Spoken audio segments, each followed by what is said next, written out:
Okay, well, I tried doing a live stream from up here, but the signal is absolute crap. So, it's a slightly different location than I chose the other night when I got fogged in. And it had a signal. This looked like a more promising location. And you can see the comet there in the shot. I haven't used an iPhone for this, bolted onto the eyepiece, kind of Tik-Tok style, low-key, low-quality guerrilla style, just so I could get something. Zoom in a little bit. You can see a decent part of the tail. It's going to get too noisy. I'll keep it right there. But I maybe can enhance this later on and make a second pass at this video. But this is how the camera's picking it up. YouTube just didn't have enough bandwidth to stream, and it probably would have been lesser quality because I have no control. At least I can control a little bit of the camera settings here. Unlike the sensitivity a little bit.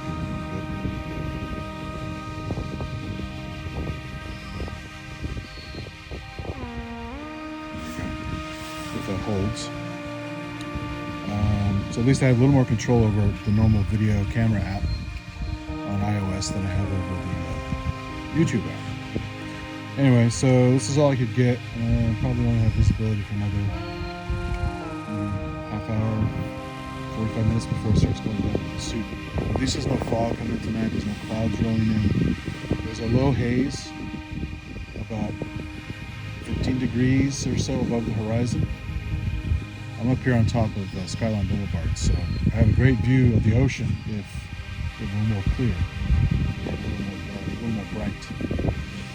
But here the cricket's going crazy, and so at least you can see a bit of the comet here. You saw my other pictures from several days ago when it was naked eye and real long tail, like 5, maybe 6 full moons long. Just what I could see naked eye or in the picture.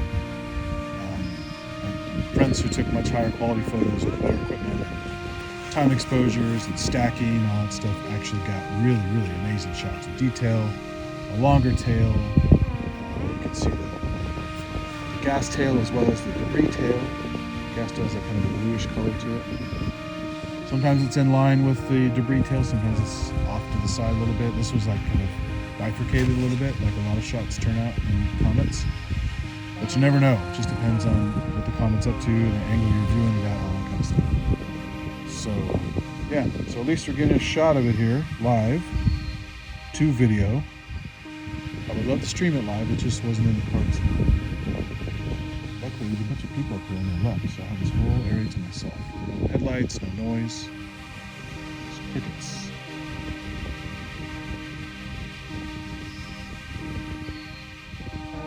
Occasionally get a few fast cars zipping through because that's what people do up here. They like to race late at night. Oh no, it's just beautiful up here. The moon is opposite me in the sky, so I'm down here a little bit. I'll switch over. I may even move across the street. You never know. I might have a better signal across the street.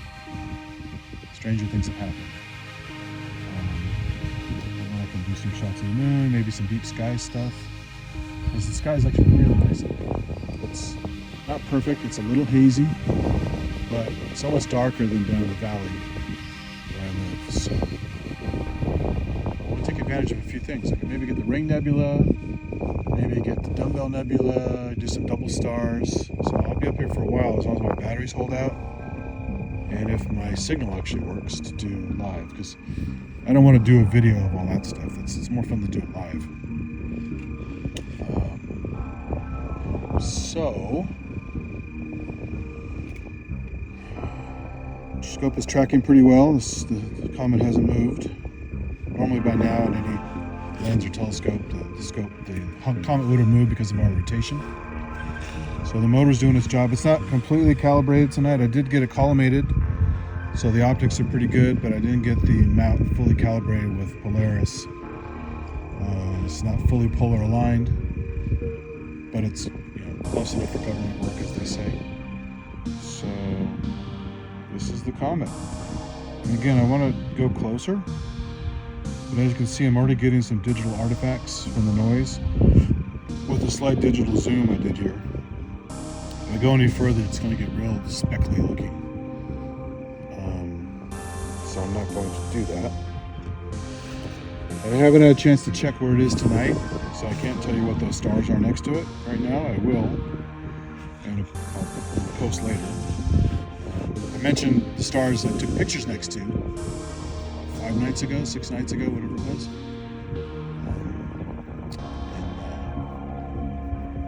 Serpents, one is a star in Serpent, actually they're both in Serpent's Cauda, tail of the serpent. And yeah, so here we go. As promised, here's the comet, as live as I can make it. I started shooting this around, well again I can't tell the YouTube app, but so I've been going for the YouTube app or the video app. I can't see the clock on this one either. If I tap it, I'll disturb videos.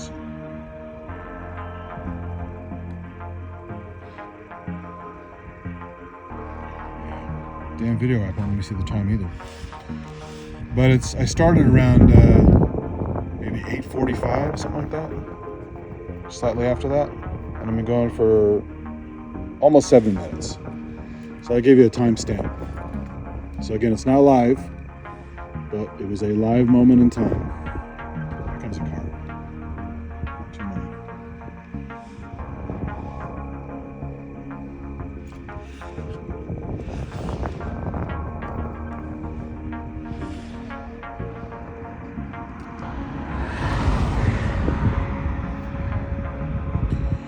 As you can see, I'm not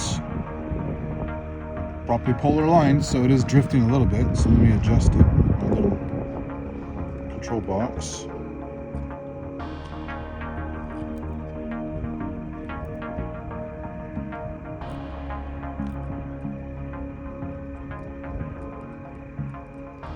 So there we go. Much shorter tail.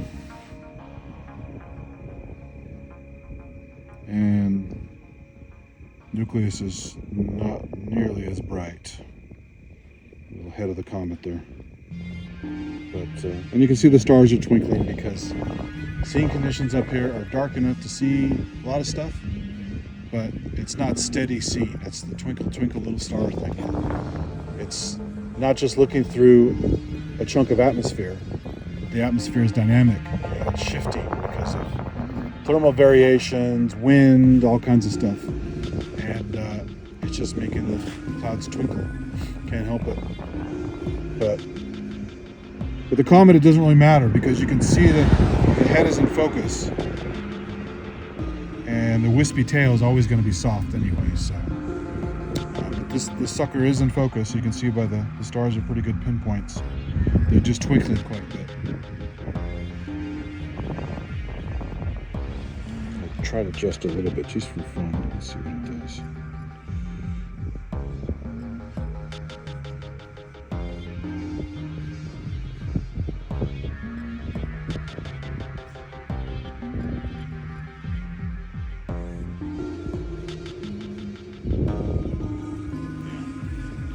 Going to get much better than that with this configuration.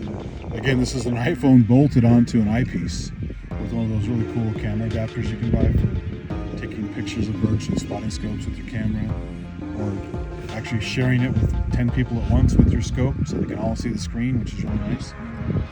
Great for doing talks when you're in a group. And no one wants to wait in line for 10, 15 people to look at something. Sometimes it's already gone by then. With the spotting scope, in this configuration during the day, you can share birds and whatever else you're looking at with everybody in the group, and they all get to see it before it flies away, and you can record at the same time. So it's a win-win-win. It's not the best view because it's not a lens, it's a spotting scope, so the optics are designed for your eye, not for photography. But I've taken some pretty cool shots in there that I haven't gotten any other way, and I didn't have a giant 500, 600, 700, 800 millimeter lens with me, which is $5,000 for a good one, fixed focus one, and fixed aperture, fixed zoom, no zoom lenses, and they're pretty incredible. But you know, $5,000, $6,000. I have a bunch of friends over the years who are photographers, nature amateur photographers made a living out of it, but also did it for fun. And that was their main hobby, so they dropped a bunch of money on that. If you're into the synthesizers, you're into telescopes, you're into microscopes, you're into collecting books and CDs and old albums and everything else that people are into, it's a little crazy. So it's hard to have so many different hobbies. It's much easier when you're super into one hobby. But I've always had a lot of different interests, so I get to dabble. I don't get to have some of the best equipment just because I can't afford it all. But have fun with it anyway, so no complaints.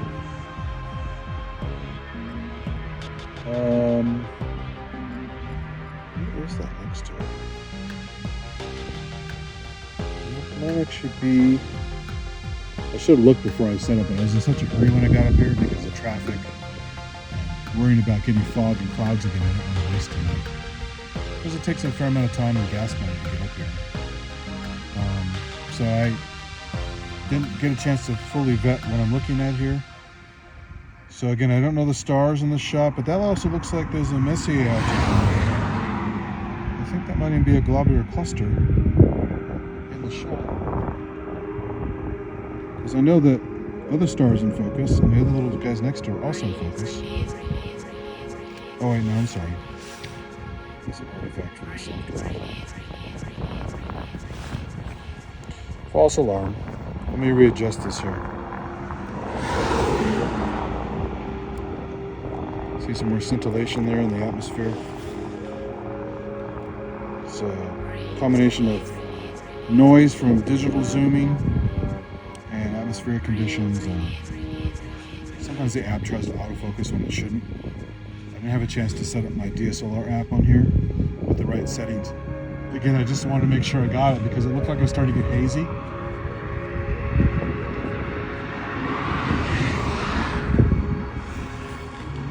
Busy again, lots of cars. So I'm just happy to get any shots tonight. Just last time I was up here, as you saw the short video I put up, maybe it did, maybe it didn't.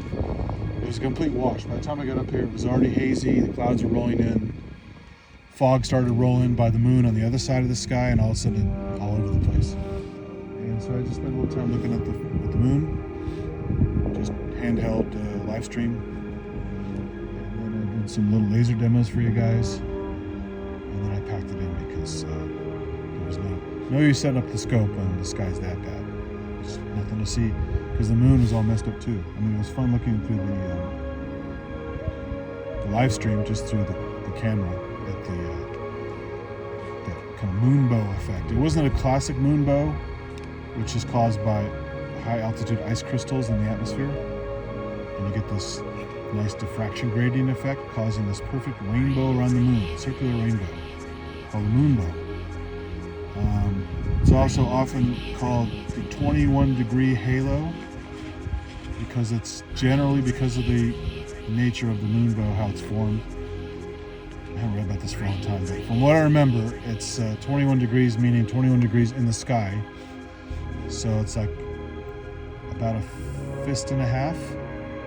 At arm's length is about 21 degrees, something like that. I'd have to double check, but it's a good chunk of the sky, and typically that exact size every time it forms around the moon. But you don't get that other bullseye effect around it. You just get this nice little thin moonbow, and it's often quite hazy those times of night because there's a lot of moisture in the air anyway. But the ice crystals are causing the little halo there. And it's fun because it's just, you don't see it that very often. And most people, when it's really cold at night, unless they're out, partying or they're traveling from place to place or whatever, they're usually asleep when a lot of this cool stuff happens. And it's cold, you're not going to hang out outside unless you're just a night person or you're hiking or going for a night walk or something, walking your dog. So it's missed by a lot of people. So I see them all the time because I'm always out looking at stuff. But the one the other night was kind of weird because it was more of a bullseye effect, almost like a double moonbow with a lot of thick moisture in between the rings. So it looked more like a bullseye effect. And it's a similar phenomenon, but I think it's not caused by ice crystals or maybe the same orientation of ice crystals. Again, I'd have to look it up. There's some really great books on this stuff, even stuff from like 50 years ago or older. I can't remember. There's one called the author is M. Minaert, Minnaert. So I think it's a French person. And it was called something like Refraction and Light Effects in the Open Air, or something like that. It's a funny, long-winded name. Excellent book. Explain all these atmospheric phenomena like moonbows, sun pillars, sun dogs, other strange things you'll see in the sky. Just atmospheric phenomenon caused by weather effects and viewing point of view and all that kind of stuff. So, like a lot of people don't know this, but generally, when do you see a rainbow? If you're looking at a rainbow, well, the sun is usually directly behind you. So, if you want to see a rainbow and it's rainy, or it's potentially rainy, or was raining, maybe it's raining in the distance, just look opposite the sun in the sky. You'll most likely find one if it's going to form. That kind of helps you find them instead of just randomly finding them. So learning more about the sky and the atmosphere and the weather systems isn't just for safety reasons like hurricanes and tornadoes and stuff like that, like all the horrible disasters happened recently. But it's just fun to go out and look at stuff and learn about how the sky works. Close to home, not all this astronomy stuff necessarily, just stuff in our atmosphere. It's pretty cool. And also helps you understand, I shouldn't have gone out tonight because the weather systems have been changing and I've been monitoring this and that, and now I understand, I probably shouldn't drive all the way out there and get stuck with nothing to look at except for fog and clouds and a fuzzy moon. If I had paid more attention to the weather that night, I would have realized, probably shouldn't have gone. Even though by me it was fine, driving 30, 40 minutes away and the time it takes to get there, a lot can happen. So, all right, I think that's pretty good coverage of the comet here. So, as you will see, I'm going to just upload this as is to YouTube. So it's like a delayed live thing. I'll do this as an instant premiere, so it'll be like a fake live thing. So that way I can just be in the chat, chatting with you guys, and you can hear me yapping away on this stupid video. So, so it's almost live. I've actually never done a premiere before on YouTube on any of my channels, so the first chance for that to come out. So I want to experiment with that anyway. And since some of you guys probably either were asleep, my friends abroad in the UK and Germany and other places, Denmark, I was going to have it's good that I didn't plan all this stuff with Henrik tonight, because he offered to do some live space music with the synths simulcast with this while I'm doing it, and it obviously didn't happen because I didn't have my stuff together. And even if I had gotten up here and everything was working, I got a proper signal, it's just I was in a mad rush to get to the object. But because I picked an area that was a perfect place to view it, but not good for signal, it wouldn't have worked anyway. I couldn't do my live stream. I certainly couldn't stream music. Even more bandwidth up to do that. So the good news is I can take the album I got from Henrik that I was going to play tonight, and I can play that. Since this is a video, I could go back and Premiere. I can add the music as another channel at a suitable volume, and then this video with that will be my instant premiere on YouTube. So it'd be just like I was playing the music I was intending to play tonight, not his live one, but just the downloaded music. So the Premieres is a good option. I'm glad they offer that, so you can kind of either show something all over again, maybe people missed it, or you want to make it more of a social scene, or you want to, again, like in this case, a fake live kind of presentation. It's live for me right now, but later on I just may play back. Premiere allows the chat part to still happen, which is cool. that's a big part of fun for me, is getting people's comments, feedback, questions, and just hanging out. That's important.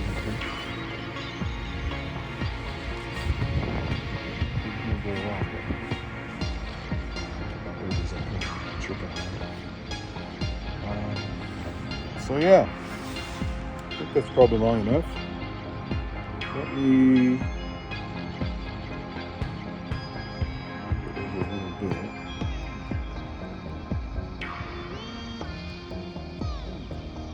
Let me zoom back out again for reference. You see how small it really was in the sky.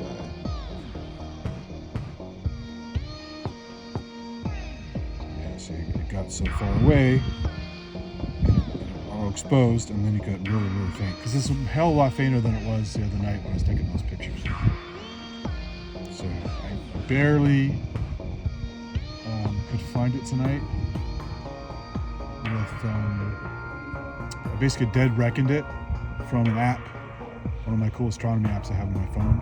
I just did the typical star hopping technique, where you see a couple bright stars in an area and you triangulate the third object,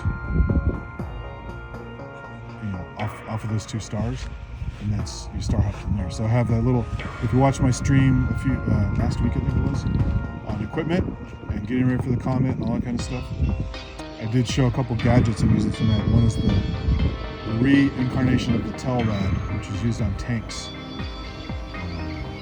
Starting in World War II. Pretty much in World War II they started using it. And it's this rangefinder thing where it bounces a virtual beam onto an optic. And so you're looking down this optic at the top of the tank. Not a scope, but just like a glass plane. And it's the right kind of like how teleprompters work, those see-through teleprompters. There's an optimal angle for the reader to read the text, but you can't read the text because it's beamed at an angle. So it's kind of like that. You don't see a beam anywhere but directly behind the object in your line of sight. And it puts this virtual red dot, or in the case of the Telrad, a target on the sky, or right in front of you on the enemy tank or building or whatever you're trying to shoot. So it allows people to still have their field of view, their peripheral vision, and a nice targeting thing that they can just, they know it's calibrated, just boom, off you go, shoot, shoot, shoot. You don't have to have your eye in some rangefinder and then the tank shakes when it goes off and you get your eye poked out. So it's a very clever thing that allowed you to have a lot more flexibility and still keep your wits about you, because the guys on top of the tank, they also had to see what's going around and they might get shot at.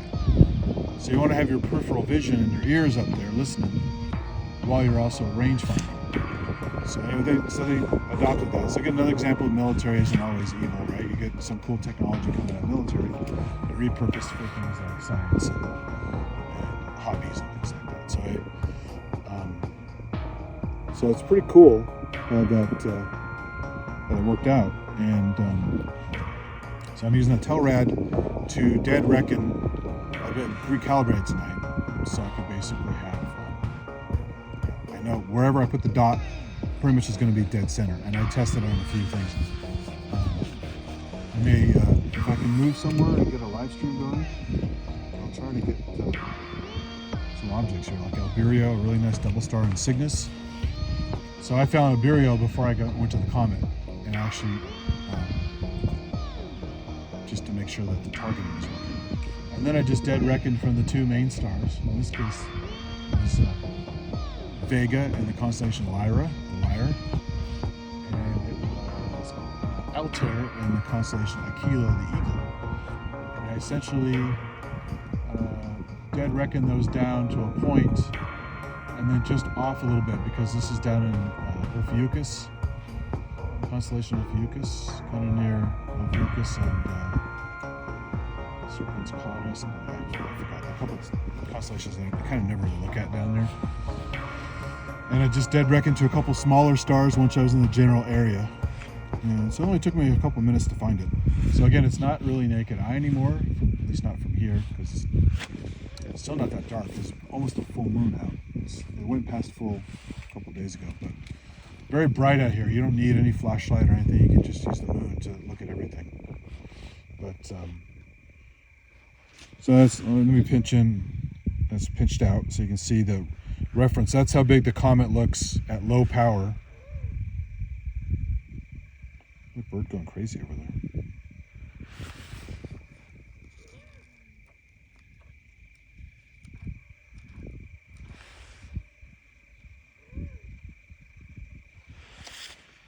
That is. That's definitely not an owl. There's no owl around here I know that sounds like that. And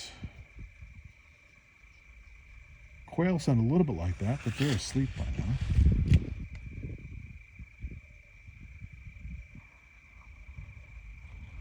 Not sure what that is. Luckily, there's a really cool app.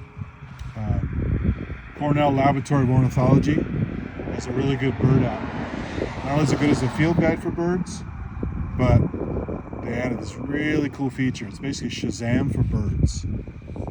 Oh, there you go. Great horned owl. Hear that? Wait till this car goes by, you'll hear it. I love great horned owls.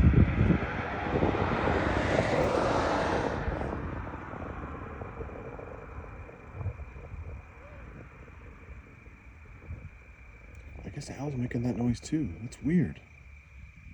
Never heard a great horned owl make that noise. It's like it's going nuts.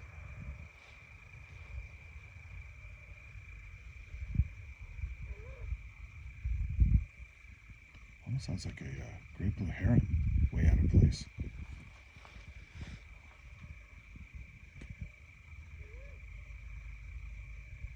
Anyway, this app you can use like Shazam and look up bird sounds. It just listens to recordings or live.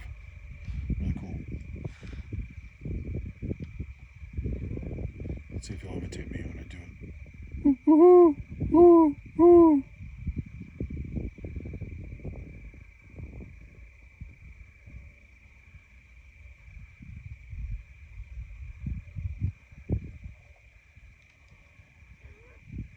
It's a funny noise. I get to combine two of my favorite things, birding and astronomy. This is great.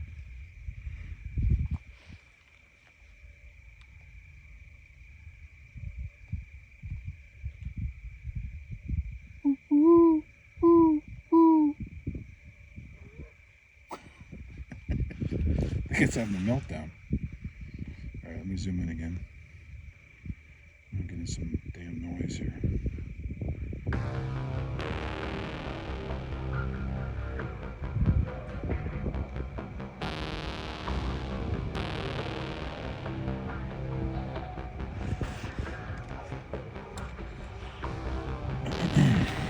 I'd like to switch that one out. I'm going to keep this as a contiguous video file. It's just easier. I'm just going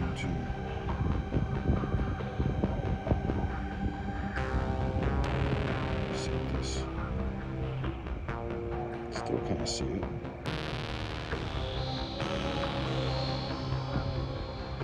Turn the sensitivity here.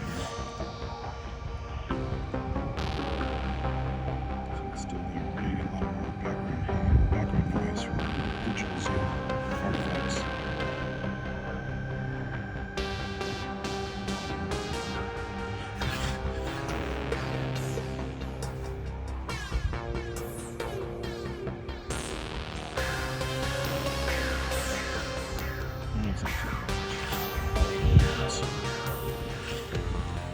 Again, this whole thing's less than ideal, but at least it's something.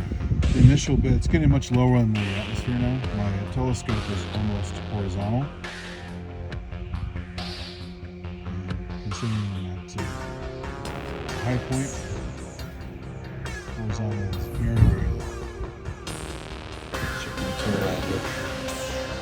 Yeah, so I'm surprised I can still see it in this. There's some muck over there, but it's still looking at some hills in the distance, so it's not completely my vantage point. If I look more to the left, I get more of a sea view if it were bright out, if it's sunny out. The exact place I'm looking has a little bit of a hill still below where I am So I'm probably about 15 degrees above.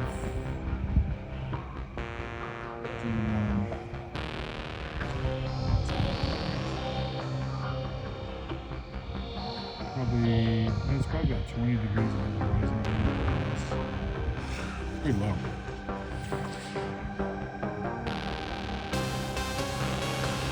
So definitely less than ideal. No matter what you look at this height above the horizon, it's usually crap, because at the zenith you're looking straight through the smallest distance, smallest thickness of atmosphere you can. It's just straight up, straight through the atmosphere. Because the atmosphere has a thickness to it, as you're aiming down, lower, you're looking through a thicker piece of atmosphere, because it's like a shell, right? So as you go down toward the bottom, it just gets into total muck. So if you look at a bright star like Sirius coming up in the winter by Orion, and it's real low on the horizon, you could catch it coming up. Nice horizon view, a nice low part. It looks like, is that an airplane or a police helicopter or something like that? Because you see this star blinking, blue, red, white, blue, red, white, all these different, like it's strobing in different colors, and it's just the star getting mashed around the atmosphere because of the thickness of the atmosphere, the turbulence, the bad scene that night, the whole works all coming together.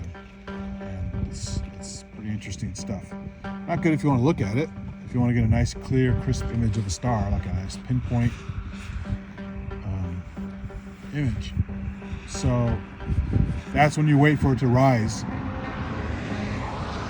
I'd say at least 30 to 40 degrees above the horizon before even really trying to look at it, unless you're desperate. Like a lot of times I've looked at Saturn up at Yosemite from Glacier Point, which is an incredible view up there. And even low in the horizon, it looks pretty good up there, even though it's like the worst case scenario. And sometimes I had to look at Saturn just before the sun came up.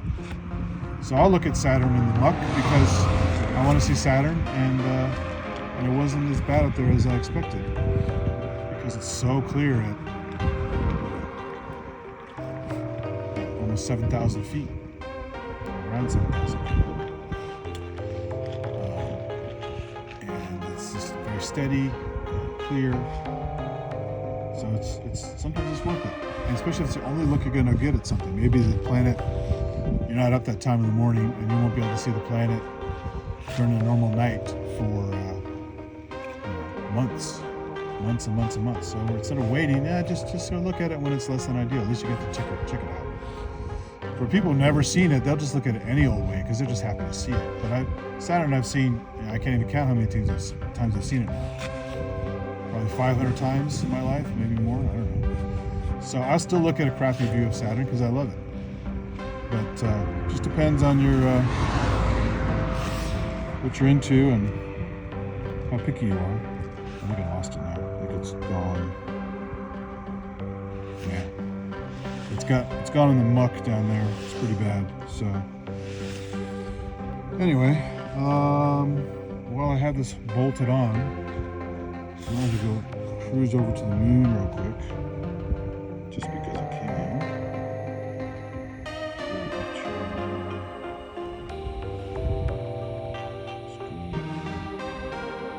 Actually, let's see if this will pick up Iberia. I'm not that far from Iberia. Let's try it. Here it goes.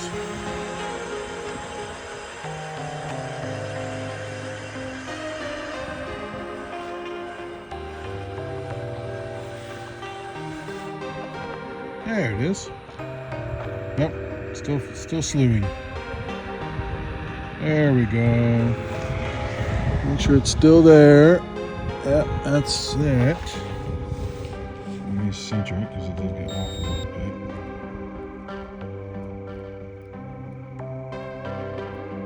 So if it holds up, and zoom in, you'll see two stars. Of course, the app doesn't know what to do right now. And what's cool is they're slightly defocused, which is a trick to see the color really well. Sometimes when stars are pinpoints, especially with your eye. The camera's a little more forgiving because it's able to grab things in a different way.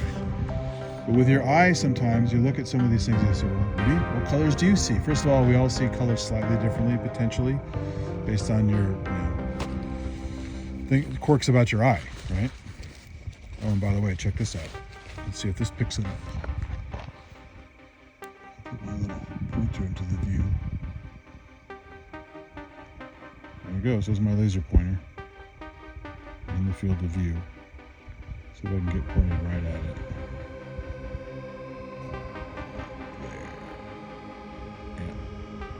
So I'm down here pointing, hey, there's Albireo right there. And you can see right at it. Now this is higher power, so the laser looks like it's dancing around. But from down here, they can't tell. I'm pointing right at it as far as they're concerned. So the beauty of green laser pointers are really great for teaching people and finding stuff. So here's Albireo. It's a double star, and it's the eye of Cygnus the Swan. So the Northern Cross is also called Cygnus the Swan. Northern Cross is an asterism. It's a formation inside of a constellation.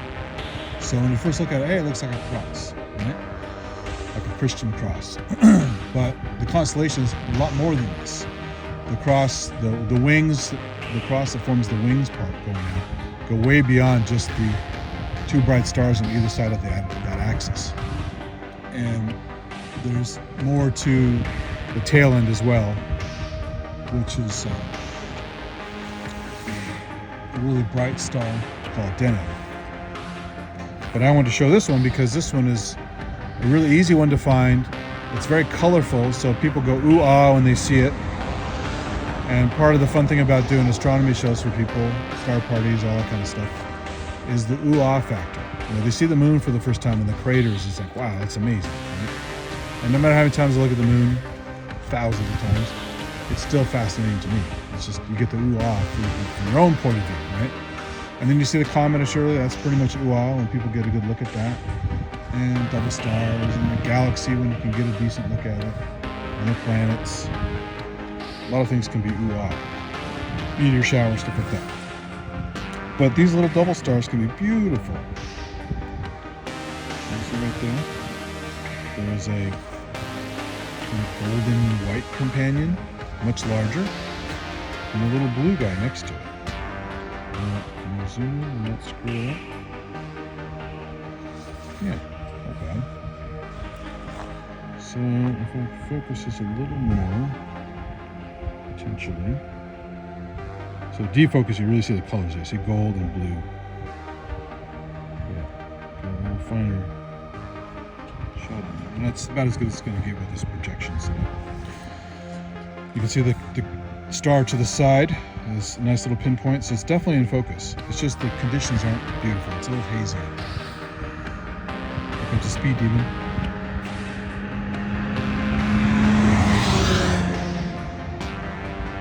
People wonder why they have accidents up here all the time. Motorcycle racers, weekend warriors with their cars, a deer comes out of nowhere, someone's like crossing the road, or they just anticipate the road incorrectly and overcorrect and wipe off and fly off the side of the road. Now there are a few drop-offs here. Not right here exactly, but there are a few where you can drop off and roll down the hill. And if you haven't died from the crash, you'll die from rolling down the hill most likely. Anyway, so there's a nice view of, again, it's fuzzy and it's not ideal, but it's a pretty good view of Albireo.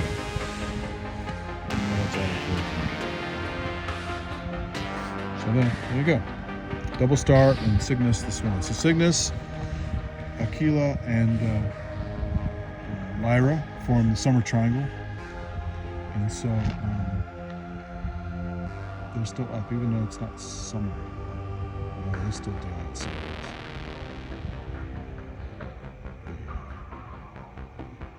it's still visible right now.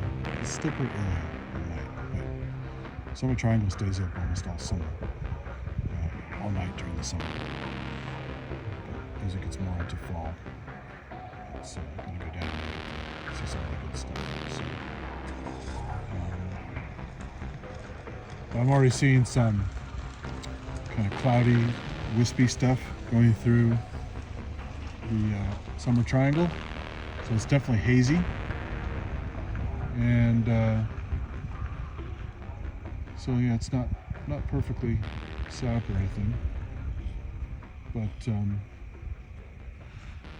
get a nice view of it. I was hoping it would turn out, and it actually turned out okay. So now I'm going to try, this is going to be a stretch because it's pretty bright, but I bet it's not going to show it. Let's see if I can find M57,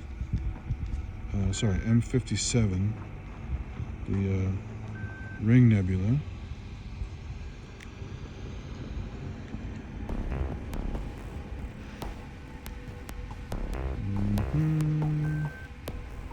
Wow, duck cluster. That's pretty cool, actually. It's going to show up.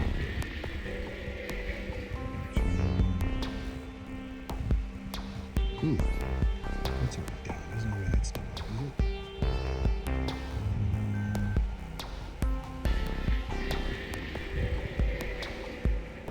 No. So here's what I'm going to do. Yeah, M13 is still. It's too low. It's a nice kilometer.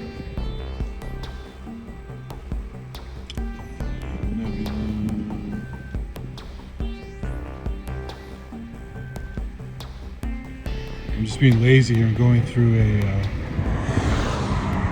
kind of what's up right now in this little control box. One of it is pretty cool. That's not. Ooh, there is something real bad. Alright, I'm starting to see some haze now. Definitely haze. Foggy haze coming in. Let's quickly go to Dumbbell. Just for kicks. Let's see. Because it's not as bright. No, it depends. Not usually as bright as the ring nebula is. Alright. Let's see.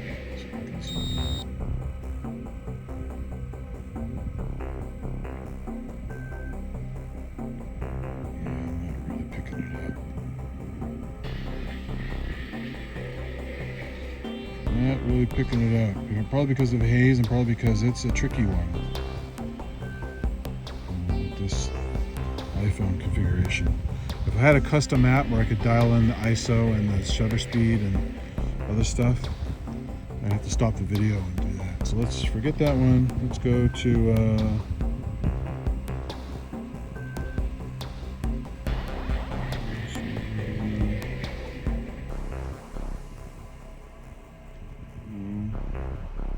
ring nebula. Let's see what that one is. Let's go to that one. It's small, but it's a little brighter.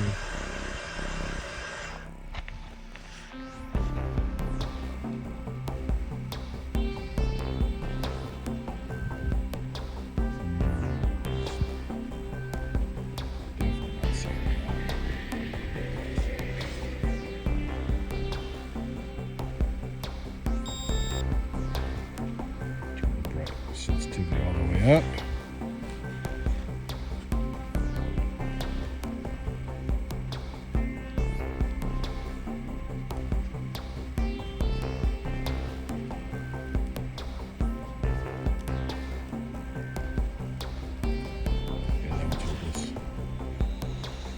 Hopeless for tonight, anyway. So yeah, Uranus is up, Neptune's up, but good luck with that. Got some quasars listed here, but those have to be perfect conditions, and you have to have a chart most likely to know what you're looking at. Another speed demon.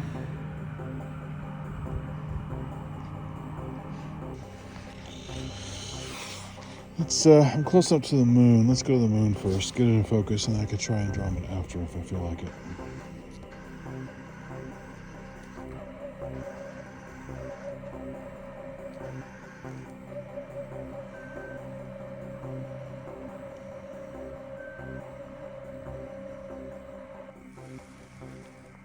Alright, got a little glitch, and I'm on the moon for a little while. Looks pretty good here. I'm using the, had to use the manual app called DSLR camera. So I have more control over the exposure and the focus. Some of the stuff is this bright without using the stop-down masks on the aperture of the telescope, because this is an 8-inch. Normally you'd have to stop it down, so if I put my hand in front, you'll see stopping down the aperture quite a bit. But this camera, Apple, do a pretty good job, as well as having some override features to compensate for that. The Apple camera wasn't quite as good at it. Sometimes it would jump around. This one's a lot more stable, so I'm able to use this one. So now I can do a slow tour of the moon. And because it's almost full, it was full a few days ago. You see that stuff that can also contrast adjust it, so it's not just blowing up in your face. This is famous right triangle. Copernicus, Kepler, and Aristarchus, and I forget which order it's in.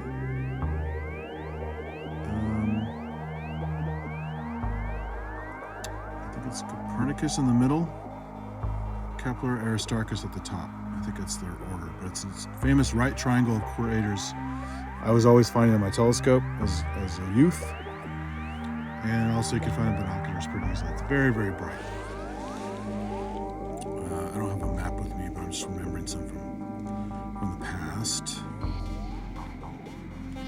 So nice bright craters. I got these mare, what they thought were seas back in the old days, of just dark lava flows that are pretty smooth, but also have a lot of the powdery moon dust called regolith. They're actually, again, the moon hoax people and stuff. They're spacesuits worn by the astronauts, brought back from the moon, and they're on display at Cape Kennedy. Used to be called Cape Canaveral. Or maybe it's the other way around. Again, I was there many, many years ago, and I think they call it Cape Canaveral still. Cape Kennedy was the old name. In any case, you can go down there in Florida. It's beautiful. You can do a tour of all the launch sites, including some of the SpaceX sites, some of the old, kind of no longer used Apollo sites that they launched from, and of course the space shuttle sites that they stopped many, many years ago. And you could sit in one of the museum areas, which is one of the common viewpoints. When they would have a launch, you could actually stand there and get your body heavily vibrated by the low frequencies as the vehicles took off. It's pretty impressive. Friends told me. I never got a chance to go when they were still doing it. But they have like recreations of famous events. There's the actual mission control room you walk through from one of the Apollo missions, or a group of the Apollo missions, and they have it all automated now. So there's a computer controlled. They've gone back in and changed the wiring and everything, so it lights up. It has speech. It has areas highlighting with spotlights, so you know this is where the station they were talking about this. This is the station we're talking about that. There's famous recordings of all the guys who were there. Really dramatic, fun kind of thing. And then you can go inside this huge hangar and see a Saturn V rocket laid down on its side, and walk the entire length of it, laid down on its side. You can see the spacesuits worn by the astronauts. You can see the moon buggy. You can see the lunar lander. All kinds of shit that is real impressive. And the astronaut suits had regolith on them. Now I have friends that work at NASA. They have samples of real moon rock they've been studying. They also do constant moon missions. The one where they rammed something into it about 10 years ago to study subsurface, looking for water, ice on the moon, and they found it. They did LRO, Lunar Reconnaissance Orbiter, high-resolution mapping of the moon, which is where they found perfect timing where they took the shots. So you get the sundial effect, or if you take low-angle shots, you can have the equipment on the ground still there from all the astronauts, all the lower stages from the lunar landers that are left behind, casting shadows like a sundial. And what's even cooler is if you take the high-res photos and you do some enhancement on them, knowing the mission parameters. Like they had some hiking missions where they hand-carried experiments away from the launch site so they wouldn't contaminate with all the fine dust. And they didn't have moon buggies, and I think it's Apollo 14 or something was the first one to have a moon buggy, something like that, one of those later ones. But the earlier missions brought experiments, and so they had to hand carry the experiments. 2 or 3 guys hand carrying like a little hiking trip to drop this off and then go back to the vehicle and take off. No moon buggy. So they also went and studied some craters in the area, did some other stuff. So one specific mission, they went to this little area called Cone Crater. They also went to the other side of this little valley to drop off the experiment, and they went back, did some stuff around the thing, and took off in so many days to come back home. And their hiking trails are still on the moon because there's no weather system there. There are some little micro, kind of like, it's not really wind, it's some kind of, a friend of my friends described it once. They were doing some studies on it. Some little artifacts that are wind-like, caused by I think it's electrostatic disturbances, magnetic disturbances, something like that, that makes the fine particles kind of dance around sometimes. But the stuff that's left there is left there. It's not like Mars where you have dust storms that actually cover the planet, where you can't see any land features for a while. It's kind of this yellow, creamy color. And then the dust storms clear, and now you can see the reddish color again. So, and the dark features like Syrtis Major looks like the country of India, and a bunch of other stuff. So they had all this stuff, they studied, and they brought back all these pieces of rock and samples of regolith, and there it is. You can see it on the astronauts' clothing still. They sealed them up when they came back from the trip, so they were basically uncontaminated as much as possible. So it's just cool to see that stuff. So here's more moon stuff. Just moon yakking, not showing anything. Just do a quick tour around the moon. Maybe a quick shot of Andromeda if I can get it. If it's bright enough with the camera. But yeah, some really cool formations here. And again, I'm not even on the highest power I can get. I'm just screwing around with this camera.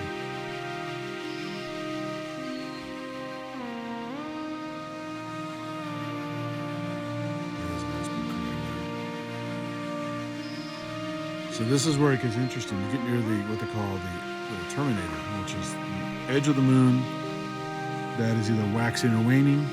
So there's some contrast, some cast shadows and stuff.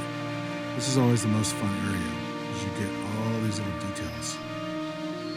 When it's full moon, it's a pretty boring object, other than some of the craters and just the overall shape and color.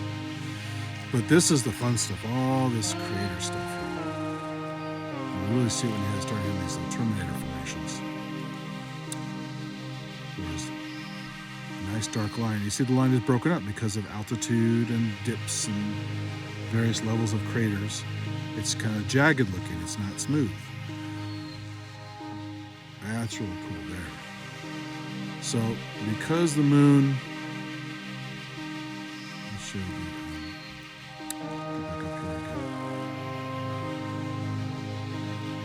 So these are the three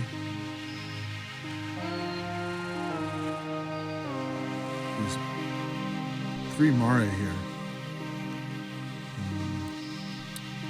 Mare Crisium, Mare Tranquillitatis, and Mare Fecunditatis.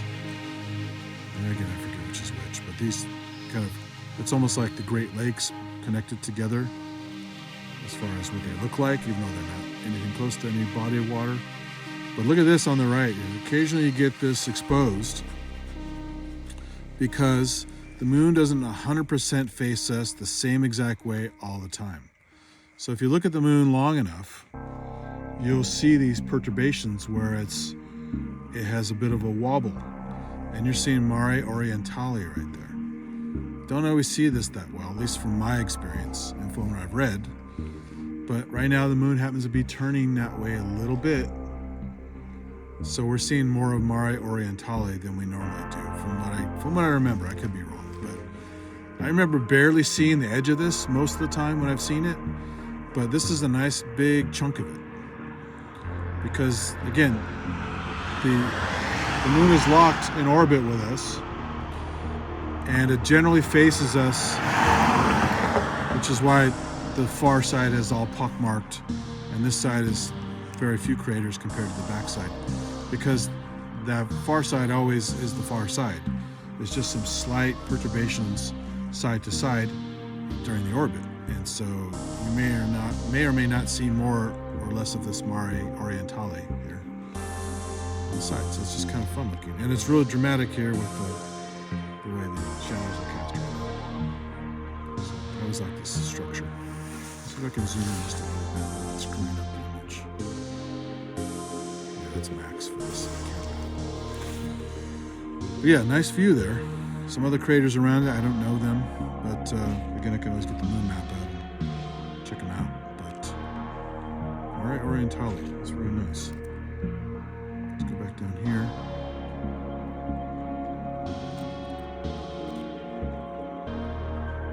So the contrast is and the exposure is holding up. I like this app. It's much more controlled than the standard. Another great horned owl down in the way. He may have moved. Moving away. Look at those edge craters. Those are great. So again, slightly higher power. These are really fun to look at.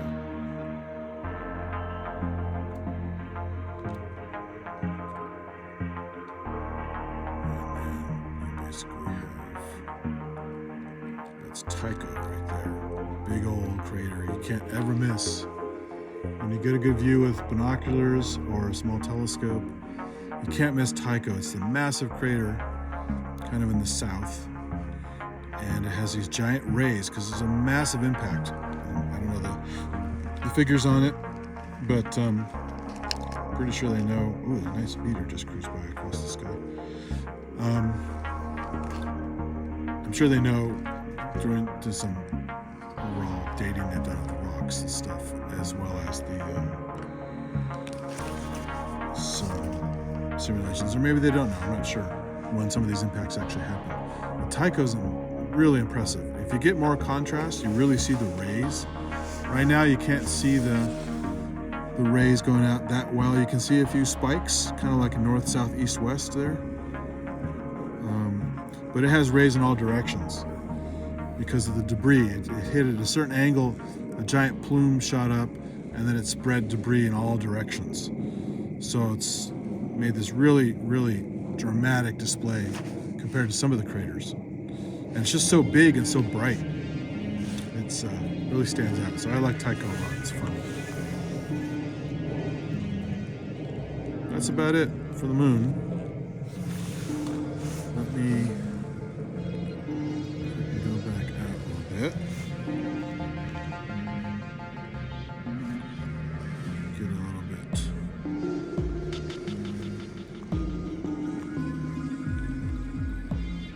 I'm also getting a little bit of an exit preview. Artificial terminator here, and the way it is in the scope. Let me see if I can adjust it real quick. There we go. A little more lined up with the eyepiece now, so I can move this over. It's almost the entire one.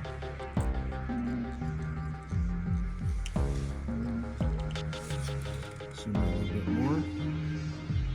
See Mare Orientale on the edge there. That just showed that revealing itself. So yeah, it's almost a full moon, but there's a bit of a shadowy bit there. It's starting to. It's a waning gibbous moon. So waxing is when it's growing to full moon, and waning is when it's leaving full moon into a crescent and then back to new moon. So there's a nice shot of the moon.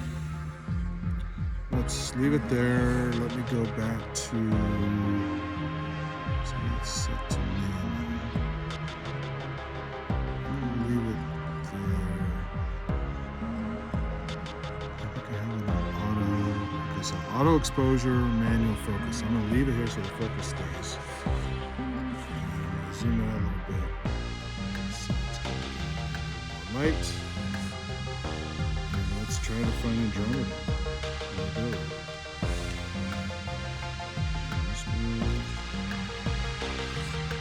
Let's do some dead reckoning. If I can find it in this condition. It's not the best condition. You already saw a double star, you saw the moon, you saw a comet. So let's give it a galaxy.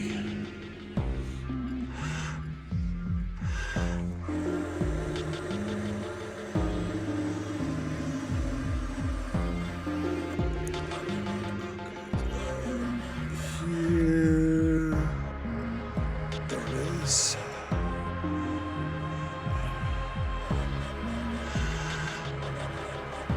Oh, these dot finders, Telluride style, are so awesome for just getting somewhere really quick and dead reckoning. Let's see how we're looking here.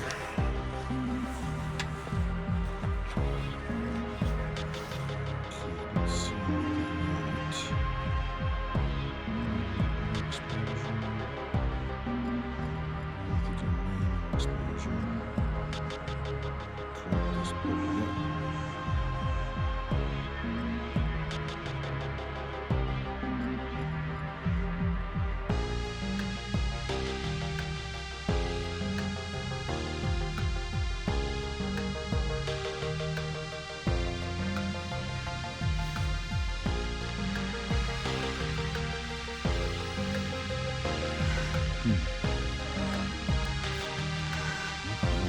Stars in there.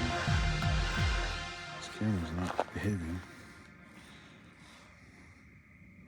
Let me try jumping back to the Apple app. Be right back. Deep sky.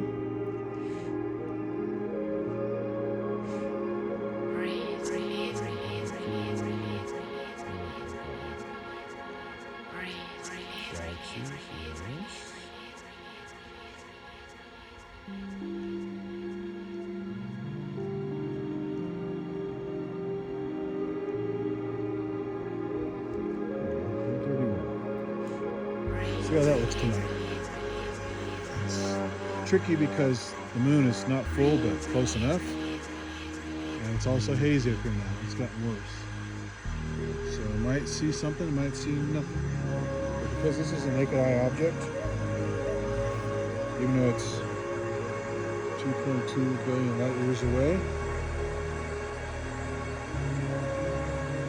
I said billion, 2.2 million light years away. It's like the part of the scene you can see naked eye. It's almost always impressive, but it's tricky tonight. It's a tough order.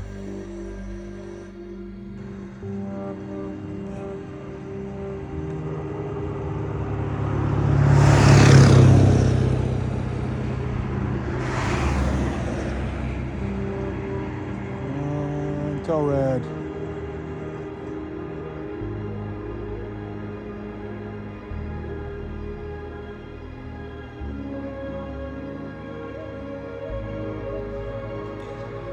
Alright, so I had to crank it up a bit. And again, the scene conditions aren't ideal. It's a bit hazy out here, no moisture in the air.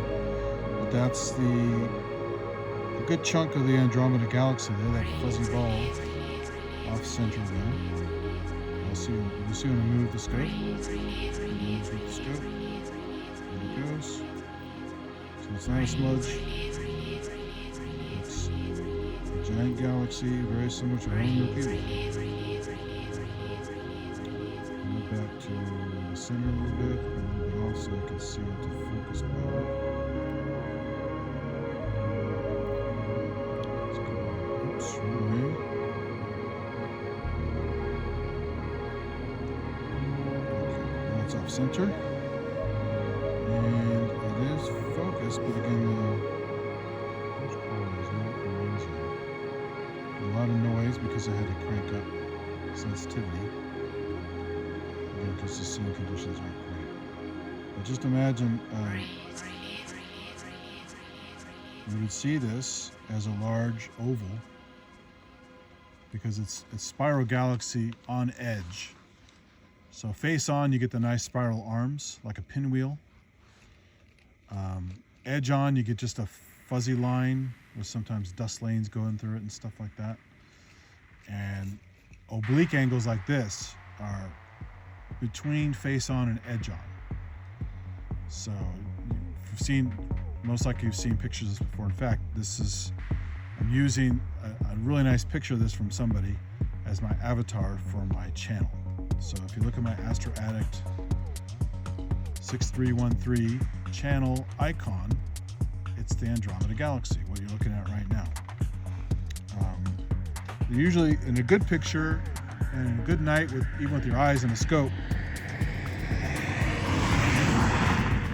you can see 3 galaxies in the field of view generally. You see the majority of them in Andromeda Galaxy called M31, named after a group of objects, a comet hunter called Charles Messier, cataloged so he wouldn't get confused all the time. Is that a comet? Oh, that's that damn galaxy I already found.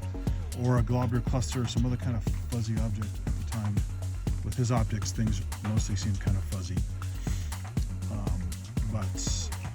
So he made a catalog of all these objects. So they're star clusters, gas nebulae, galaxies, globular clusters, various other things like that. And they're bright enough and they're big enough for him to find regularly. He just put them in a catalog called the Messier catalog.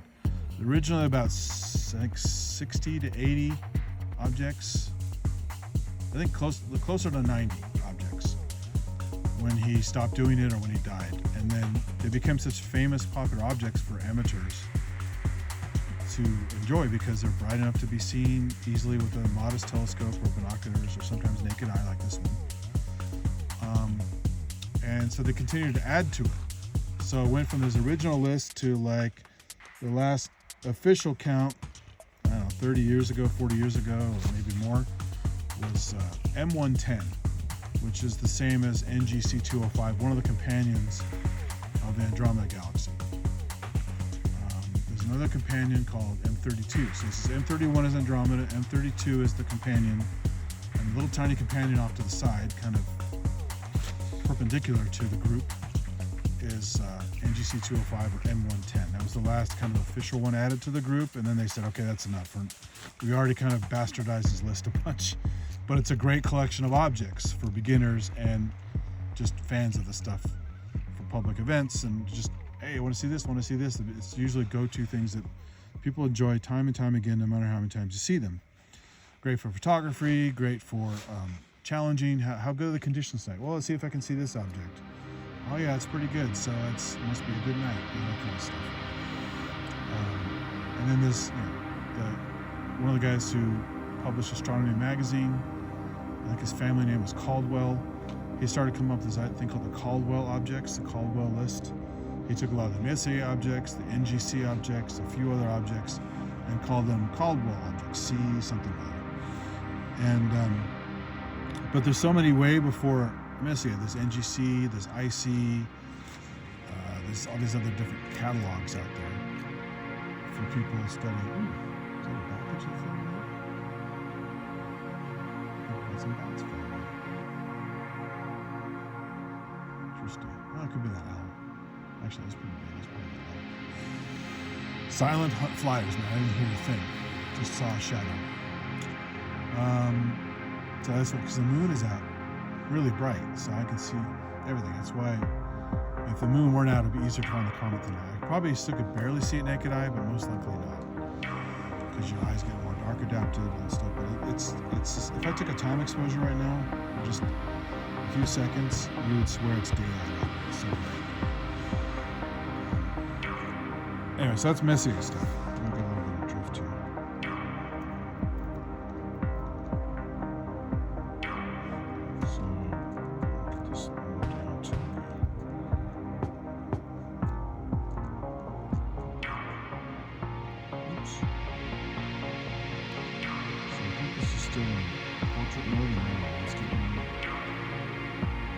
Assuming that at the bottom center of the frame is the object, if I stop So I can't get it more focused than that just because it's not looking great right now. And I already know it's in focus because the moon was perfectly in focus. So I'm not going to worry about it. Just fix my exposure a little bit.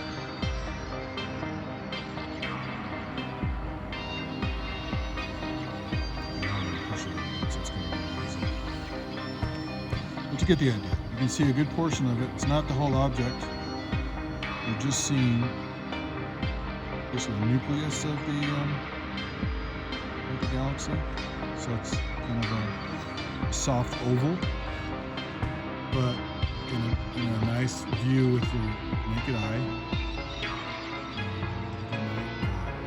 With a telescope view or a picture, you can see this giant disk, which again is not edge on, it's not face on, it's oblique angle between edge and face on, so it's this kind of long extended oval. And it's huge. It's almost, I would say, if you're able to expose the entire thing and then move it next to the moon, it will probably be half the size of the full moon, fully exposed, I'm guessing. But that's how big it is. So the part you can see naked eye is, a good chunk of the moon. If you superimposed it, it would look bigger than one of those mare that's on the moon. Slightly bigger. So it's a good sized object in the sky. Now the moon, of course, is very close. It's 250,000 miles away to 300,000, somewhere in that range. Whereas the Andromeda Galaxy is 2.2 million light years away, which is, I don't remember the exact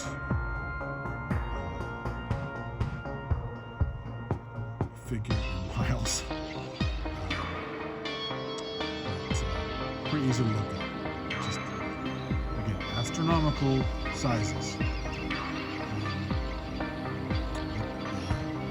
It's 2.2 million light years. Our closest neighbor, star-wise, Proxima Centauri, part of the Alpha Centauri group, is just over 4 light years away.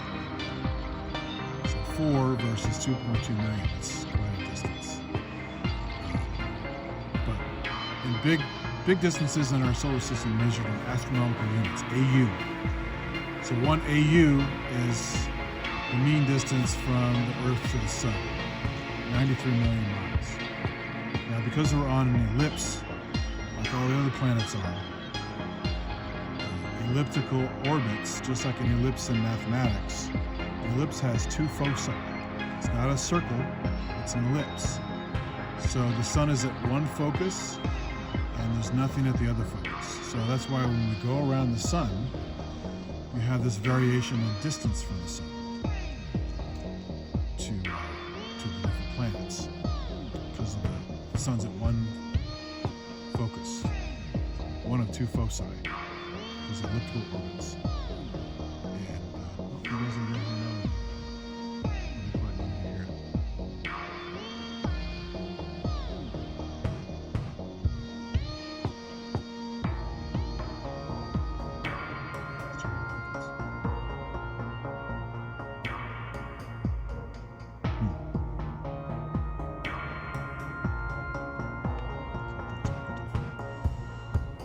So yes, scales are crazy. In fact, I highly recommend, I showed it on several of my live streams on the iPhone front. Get the app called, I think it's called Extrasolar, Exoplanet, I think it's called Exoplanet. It's extrasolar planets they found throughout the known universe. So they started doing these surveys a long time ago. I actually had a friend who worked at NASA, or NASA City, but also did some research for other branches. And I actually went up to Mount Hamilton once with him.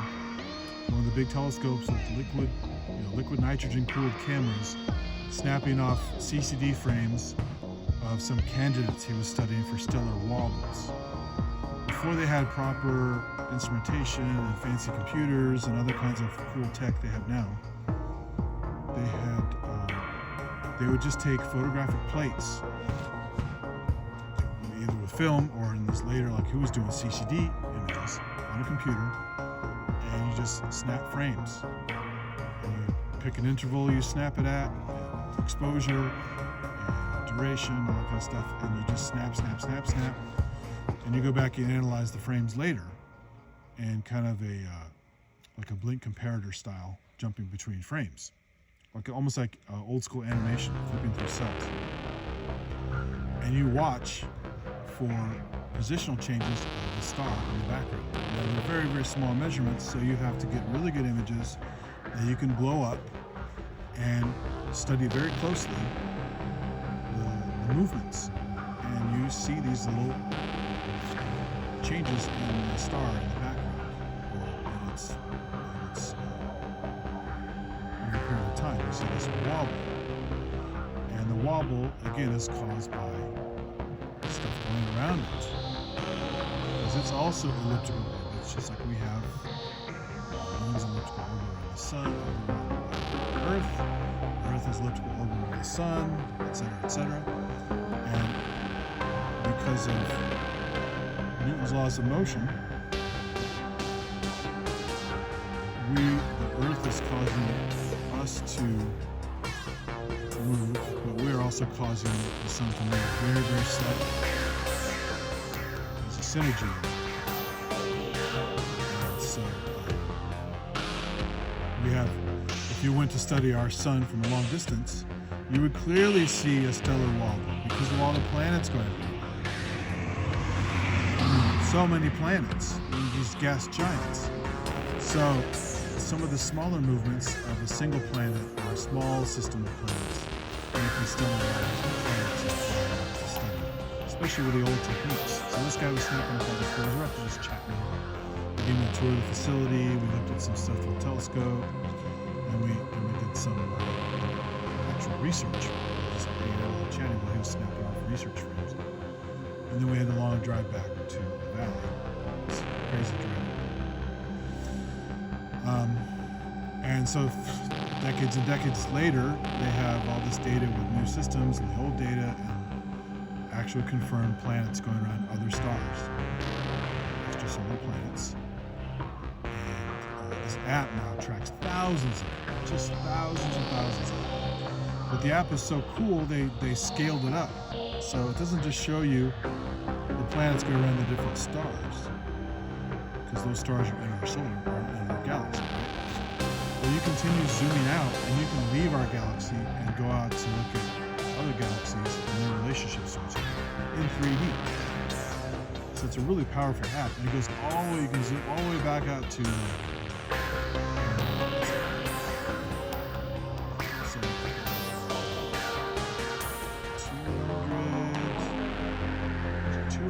200,000 megaparsecs. So you're going to AU, and you're going to parsecs, and you're going to kiloparsecs, megaparsecs, to the cosmic background radiation, the farthest they can measure right now with our known instrumentation. The cosmic background radiation. So Exoplanet is a great app. Get on your iPad, iPhone, whatever, and you can see these distances. And you can see the groups. So Andromeda Galaxy, the two of the galaxies next to it I mentioned, M33 and Triangulum, another we call the Pinwheel Galaxy. It's a face-on spiral. And the Magellanic Clouds you can see from Australia, Southern Hemisphere, and stuff like that. Those are all part of the local group of galaxies, our group of galaxies. So they're neighbors, but they're all so damn far away. It's crazy. Magellanic Clouds are much closer. They're I think like 20,000 light years away, something like that. They're much closer than millions of light years. But something in our local group, 2.2 million light years, is still considered part of a local group. That's how big everything is. And then you get into other stuff where you get galaxy formations and regions of known space which are voids, except for probably dark matter. But as far as like these weird kind of structures, superstructures of galaxies. There's one called the Sloan Wall. There's so many formations. In fact, I did a little extra research for fun during a hardware jam. We were supposed to talk about something about aliens, alien visitations, or I don't know, something about I did something about the Arecibo telescope, the radio telescope, and then I was doing something about the different galaxy distances and stuff. And so I actually did a bunch of just online research really quick, just to get the facts straight on the names, the distances, and the orders. And I went out to different distances of different galactic formations, all the way out to the largest known ones that have been studied. And it was just really fun to just for a fun little dopey music thing, to get into this stuff I never really read much about. It was a good excuse to read up on them. And just, it's amazing how much stuff they discovered, the structures of the universe, and how much still isn't known because of dark matter and other things we just can't measure from here very well. But the stuff they have measured and calculated and figured out with supercomputers and a lot of diligent people doing even long-form math to get this all figured out, to the point where you have this app you can just carry around in your pocket and be spoiled with all this cool information. I think I just got some drift here. So.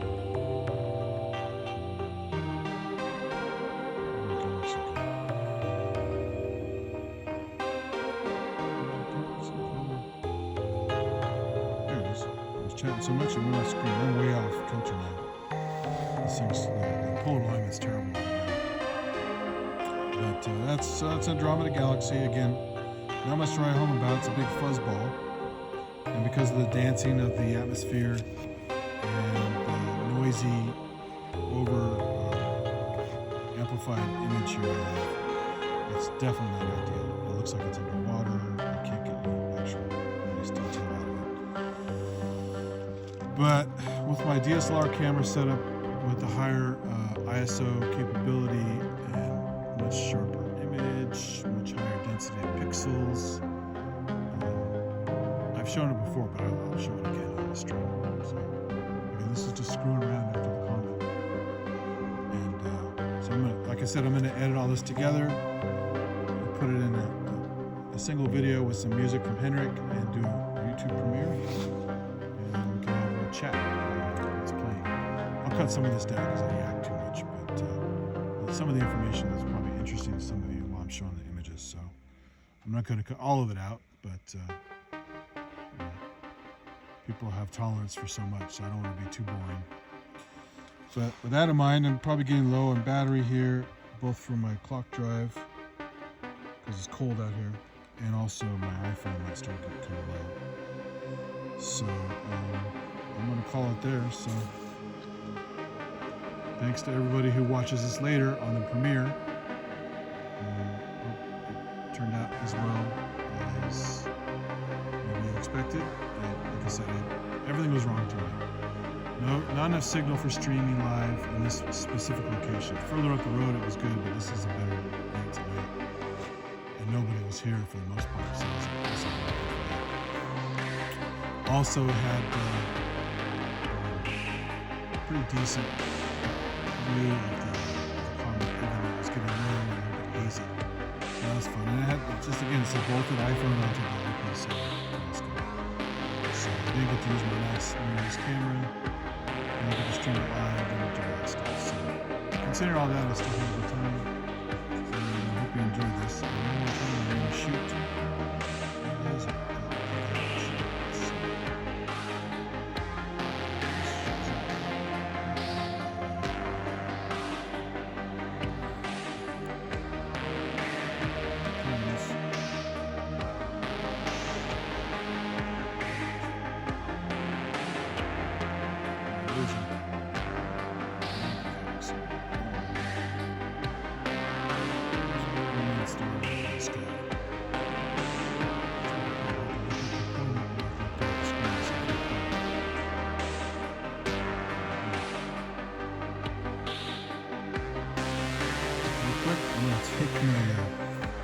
nice one, right?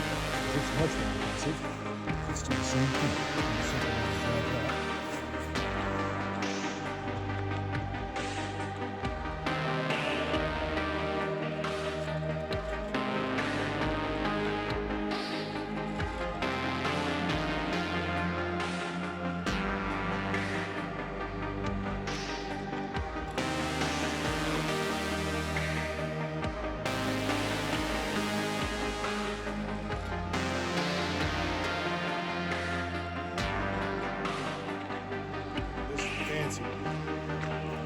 So that last laser is a low battery, so it's not full power. But when it's full power, it's about 15 to 16 milliwatts, something like that.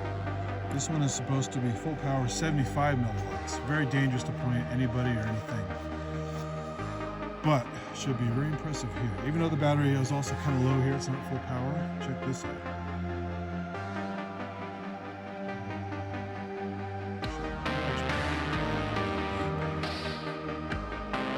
Because it diverges so much, and it's huge.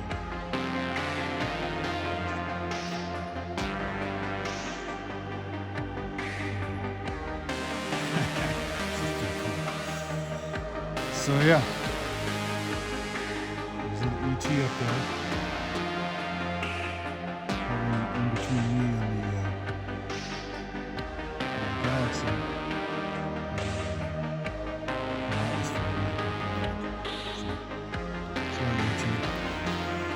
Yeah, definitely don't point this at pilots. If a plane was going overhead right now, I would not do it because it would hit the plane. It might be very diffuse by the time it hits them, but they would see it from the ground, they might be distracted. It wouldn't hurt them at this distance, but they would certainly call it in and they would get busted. Because pretty easy on a dark hill, a beam coming out of nowhere, especially when it's a known road.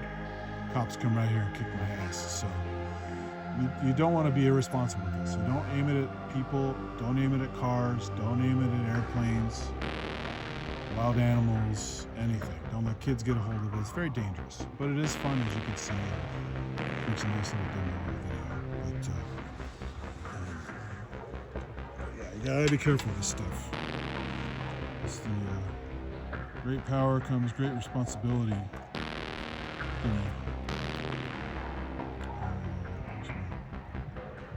Full screen.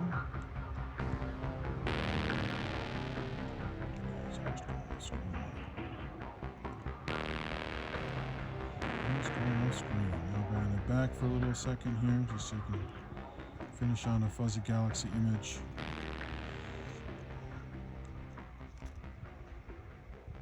There we go. It's on the bottom of the frame there. Well, I found one more thing before I'm packing it in. Yes, you may have guessed it. It's not perfectly set up yet. It's just overexposed and stuff because of this dumb app. But look at that shape. Got a big ball and several little balls. What do you guys think that is? Haven't guessed it yet? Here we go.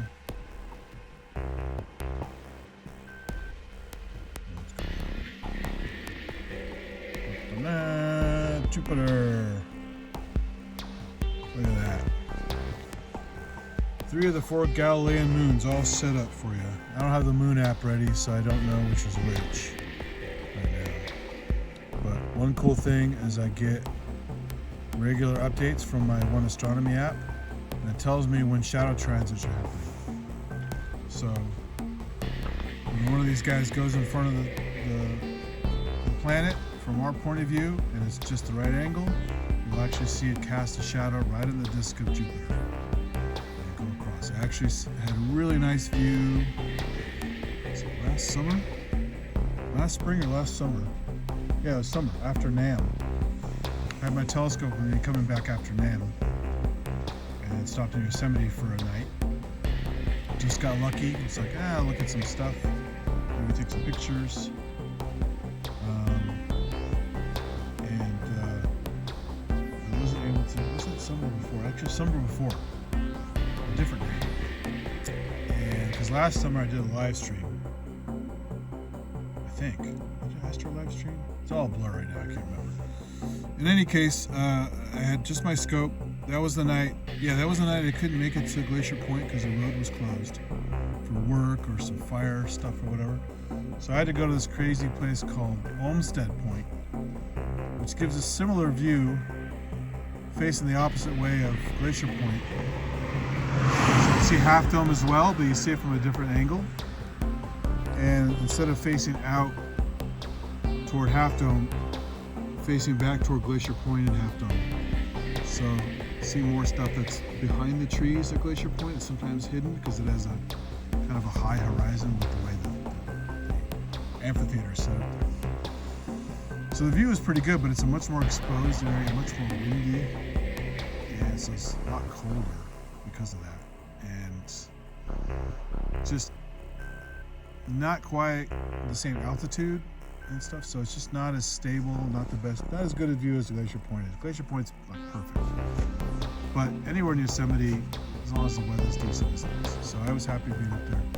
Set up my scope, looked at a few things, said, oh, Jupiter's up, let's go check out Jupiter. And right when I got it into focus, I'm like, whoa, this isn't normal. There's a shadow transit going on. It's so obvious I could see it immediately. Nice little dark circle on the disc going across. And then I had to look it up. Which shadow is it? I don't know. I wasn't watching. I wasn't paying attention. So then after I installed these apps, I turned on the notifications. And now it tells me all the time, Io is now transiting. Ganymede is now transiting. It'll tell me. So if I'm ready and I feel like it, I can go check it out. But you know, this is a narrow window. You only have so much time to see these transits. So you can plan ahead, of course, but it's kind of nice to have the reminders when it's happening. To me, it's more exciting than a dentist reminder. So, so anyway, that's Jupiter with 3 of the moons. Fix the exposure here. One thing I have some control over, again, the YouTube app doesn't have this. Let me zoom in a bit. And let me fix the location here. Okay. Now the only trick is in my exposure and my focus. I think the focus is probably pretty good. No, it's still a little fuzzy, I think. Let me try to adjust this. There we go.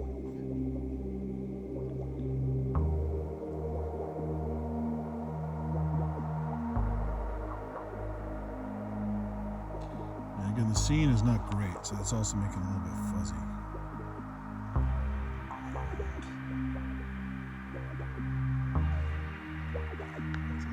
As good as I'm going to get it in these conditions.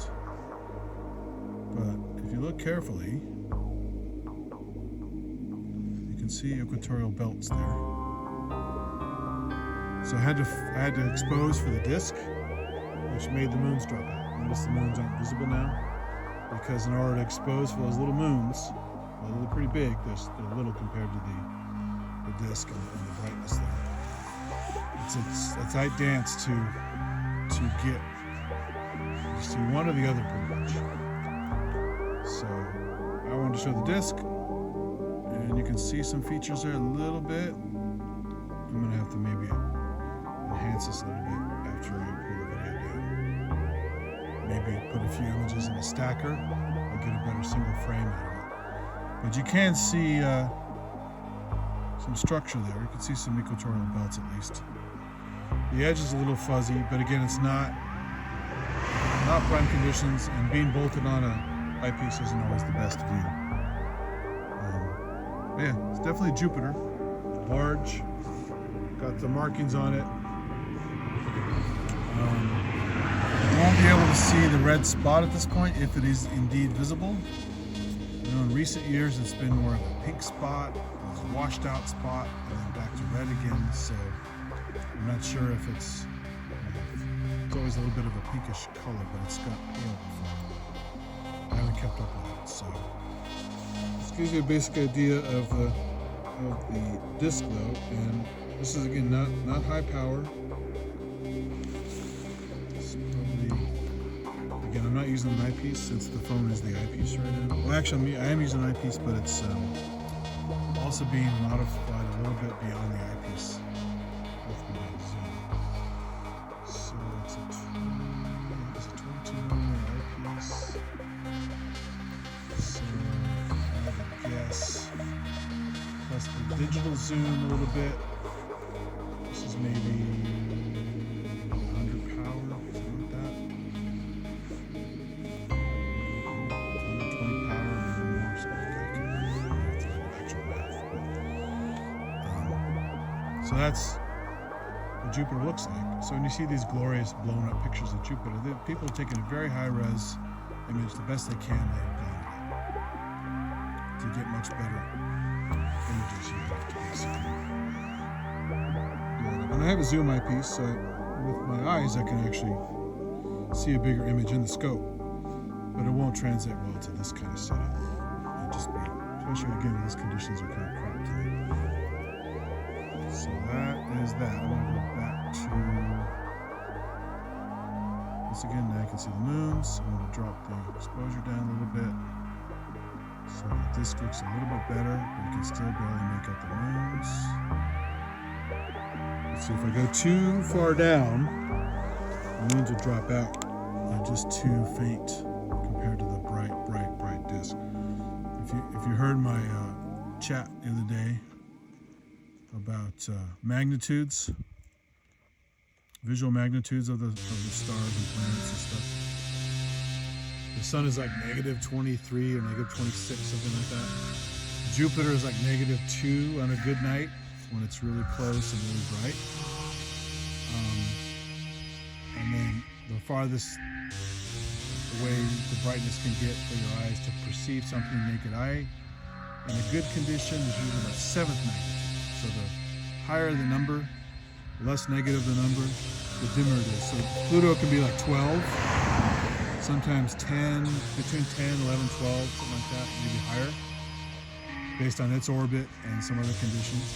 And so that's faint. Yeah, it's a logarithmic scale, so it's a huge jump going from one whole number to the next. And going all the way from -20 something to 7 obviously is huge. You stare at the sun, you go blind. To something you can barely perceive at night at 7.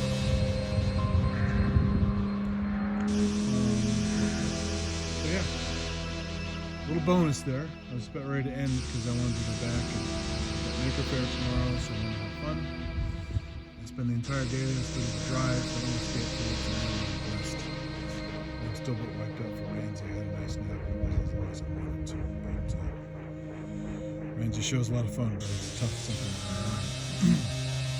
So that is another sample of prep. Let's go back and look at that.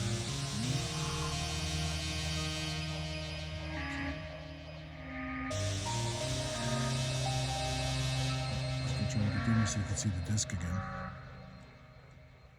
You can kind of see it, but it's still not great. Let's see, I've already wiped out the moons. I brought it down so much. Anyway, that was my last little bonus thing. I just said I wasn't looking closely. That's a bright object, and it's not moving. Oh damn, Jupiter's already up. I wasn't counting on Jupiter being up. I haven't watched it for a while. So yeah, good stuff. If you're looking for Jupiter, now that I've found it, because I forgot it was up tonight. If you're looking for Jupiter and you go outside, right now it's the moon basically. Moon's in the same place in the sky 50 minutes later every night. So right now, the moon is about 2/5 away from Jupiter at arm's length. So this is about 20 degrees, I think. If I remember correctly. I read about this years ago and it was a cool trick, but I forgot the exact number. 2/5 right now. Tomorrow, it'll be much closer by the time the moon comes up again. And the moon will also be more faint because it's a waning gibbous moon. So if you're looking for Jupiter and you have a clear enough sky, look for the moon tomorrow night. If you're up this late, I don't know what time it is right now because my app won't show me. And then it'll be much closer to Jupiter tomorrow night than it is right now. So that should help you find a very bright star in the sky. It doesn't twinkle much because it's so big. Even when the sky's not so great, it's less twinkly. That's another indication of a planet usually, but not always. And you know where the moon is once you've seen it come up. So just look for a bright guy below the moon by tomorrow night or subsequent night. So there'll be a conjunction coming up. I gotta figure it out and try to get some pictures of that. Anytime two objects or more come together, a loose grouping or right next to each other or even touching each other, call it a conjunction. If it's real close at an angle and it just grazes by, they call it grazing. That's a really cool event. If it goes in front of an object, it's called an occultation. So the moon at some point looks like it's on a trajectory to do an occultation with Jupiter in the next few days. Will it happen during the daylight hours or the night? I don't know. I have to look up ahead of time in some web article or in one of my software programs. But that's another cool event because you can actually, the moon moves fast enough in an evening where it can actually cover up a star, reveal a star or a planet, and so you get this occultation that changes in the same span of a couple hours, and that's pretty fun actually. So that's something you can see without equipment. You can just watch it, two bright objects interacting, get binoculars maybe if you want, and watch it. Put your camera with a big lens, take a bunch of exposures, and you can make a lot of animation. So good fun. Alrighty. Things are holding up actually. Could hang out here and look at some stuff, but without the right camera set up and the live stream, it's just not as fun. This live stream from the phone is okay, but it was a half-assed attempt, and it worked out okay. But it could be so much better if I actually had the proper camera hooked up and the stream going. So thanks everybody. So this, like I said, this will be premiere streamed later on. Catch you later.